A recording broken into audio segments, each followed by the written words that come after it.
संतान ना होने का दुख, सास बहू की कहानी।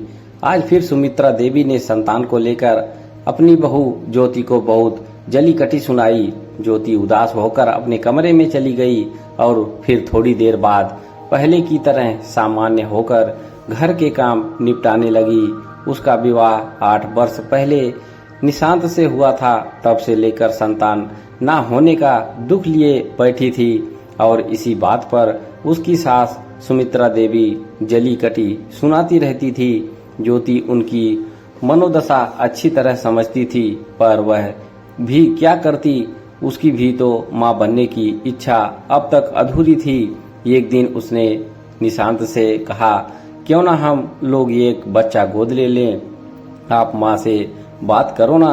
निशांत ने ज्योति की बात सही मानते हुए माँ से यह बात कही। वह एकदम भड़क गई और बोली, नहीं, कोई बच्चा गोद नहीं लेना, ना जाने किसका और कैसा खून हो।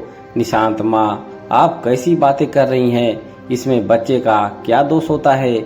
और जरा ज्योति के बारे में भी तो सोचिए कि उस पर क्या बीत रही है। लेकिन माँ नहीं मानी।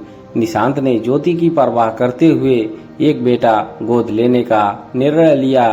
फॉर्म भरने के बाद उन्हें लगभग 3 महीने का एक प्यारा सा बेटा मिला। वे उसे बहुत खुशी खुशी पालने लगे। वे उसे गोलू कहते थे, लेकिन माँ अब तक नाराज थी। वह गोलू के रोने पर उसे गोद में भी नहीं उठाती थी और ना ही उसका कोई काम करती थी। वह उसे बस दूर से देखती थी। इतना होने पर भी ज्योति और निशांत को विश्वास था कि एक ना एक दिन उनकी ममता जरूर जागेगी। धीरे धीरे गोलू घुटनों के बल पूरे घर में घूमने लगा और अपनी दादी को दूर से बड़े ध्यान से देखता था। सुमित्रा देवी नहाकर निकलती और पूजा करने पूजा वाले कमरे में चली जाती। गोलू रोज उनके पीछे पीछे जाने लगा। वह आंख बंद करके प्रार्थना करती तो उनकी तरह हाथ जोड़कर उनके पास बैठ जाता। एक दिन तो अपने होंठ ऐसे हिला रहा था कि मानो उनकी तरह पूजा कर रहा हो। यह देखकर सुमित्रा जी को हंसी आ गई और उनके सिर पर बड़े प्यार से हाथ फेरा। 1-2 दिन तक यही स्नेह चलता रहा। आज सुमित्रा जी को नहाने में थोड़ी देर हो गई थी। वह नहाकर आई तो उनसे रहा नहीं गया और उन्होंने ज्योति से पूछ लिया, बहू, गोलू सो रहा है क्या? आज दिखाई नहीं दे रहा।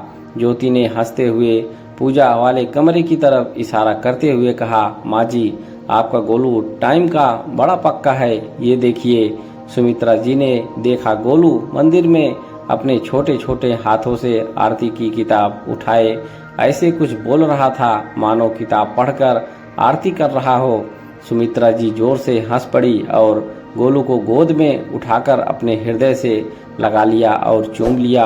आखिर ममता जीत गई। दोस्तों, कहानी पसंद आई हो तो एक लाइक जरूर करें। धन्यवाद।